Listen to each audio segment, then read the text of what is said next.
Welcome to Forbidden Knowledge Hub channel. Today we uncover secrets that will change how you see the world. Let's dive in. For the love of all that is sacred, start recognizing your unconscious thoughts, and let's finally learn to follow our hearts.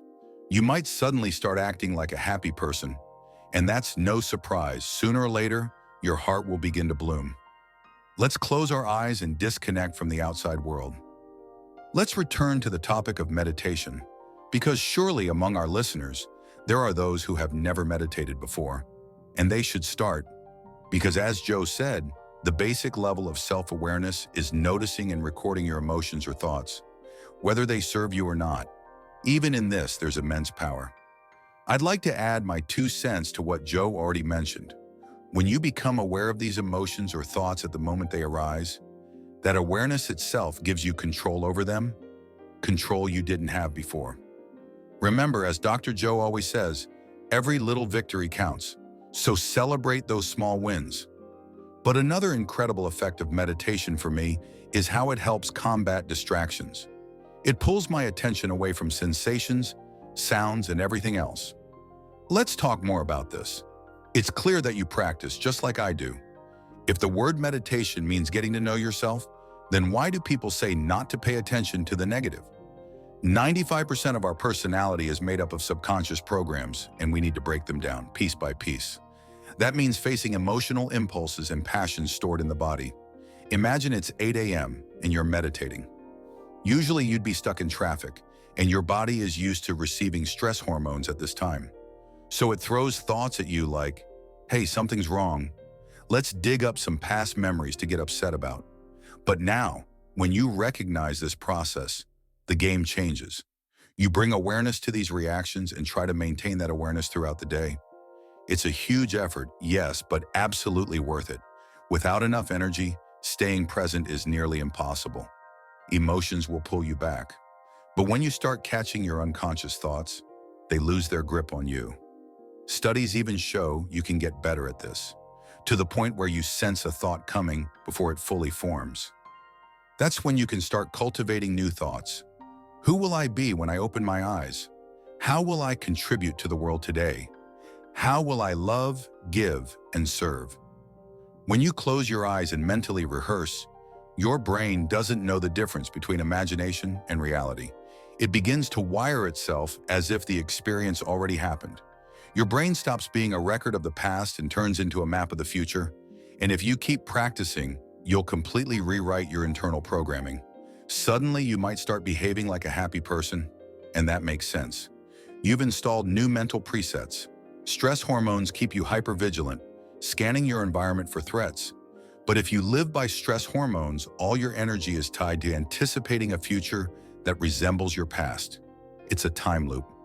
So think about how to manifest your thoughts, how to create reality with your mind. Close your eyes, disconnect from the environment, and let sensory input fade. Put on calming music or use earplugs to minimize external signals. As your brain processes less sensory data, its waves slow down. You move out of high-frequency patterns and into alpha waves, where creativity and imagination take over. Tell your body, for the next hour you're going to sit still and meditate. Even if your body starts to rebel, saying, I need coffee, I need to check my emails, remind it, today we fight this program. Sit back down. I promise, starting your day this way makes you kinder, more patient, more present. You master the art of being in the moment, unchained from the predictable future or familiar past.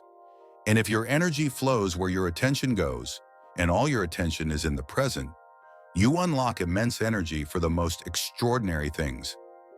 You clearly see who's truly present in your life and who isn't, because those who focus on you give you their energy, while those who don't, well, their absence becomes obvious.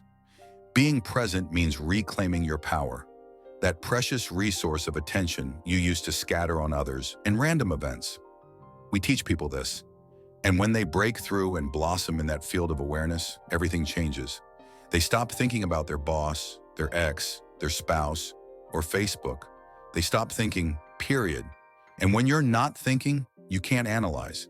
And if you're not analyzing, the barrier between your conscious and subconscious mind dissolves, and you can reprogram yourself. It's crucial that out of the countless places you could direct your attention, you turn it inward, toward your heart. Because where attention goes, energy flows, and we want our heart center to bloom. Imagine 1,300 biochemical reactions begin restoring and regenerating your body. So breathe, open your heart, practice. At first it's difficult, but as you continue opening your heart petal by petal, you send life energy inward. You channel love into yourself, and your body responds. In just a week, if you do this 3 times a day, or even if you simply practice consistently, your heart will begin to blossom. When you feel love, your heart produces oxytocin, which triggers nitric oxide, a factor that relaxes blood vessels, allowing more oxygen and nutrients to flood your heart. You feel full, alive, radiant. Your heart literally lights up. And when that happens, you experience a new level of love beyond comprehension. Some people even cry, realizing their heart center has returned to the purity of childhood perception. So let's demystify this process. Close your eyes, unplug from life, disconnect from your body, your surroundings, your schedule. Just give yourself this hour or even 20 minutes. Because when you invest in yourself, you believe in possibilities. And when you believe in possibilities, you believe in yourself. And when you join a community that embraces this mindset, every step you take toward yourself nourishes that collective energy. Every effort you make to connect with your heart works miracles. Because what we seek also seeks us. And when you start meditating with the same relentless determination you have when shopping for clothes or training at the gym, when your body says, "I'm done," and you say, "Really? That's all you've got? Let's go again." That's when the magic happens. In those moments, you break free.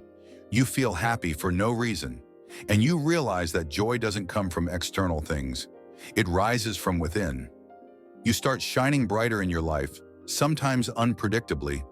People might say, "Hey, that guy changed. Is he on something?" But the truth is, you've just become free. When you strip away the layers blocking your divine flow, you become more present, more aware, more authentically yourself. And that, my friends, is our true nature. Thank you for watching. Positive thinking can transform your life. Subscribe to our channel to discover mind-blowing psychology, untold histories, controversial conspiracies, and powerful techniques for personal growth. Learn how to harness your thoughts, emotions, and energy to shape your reality.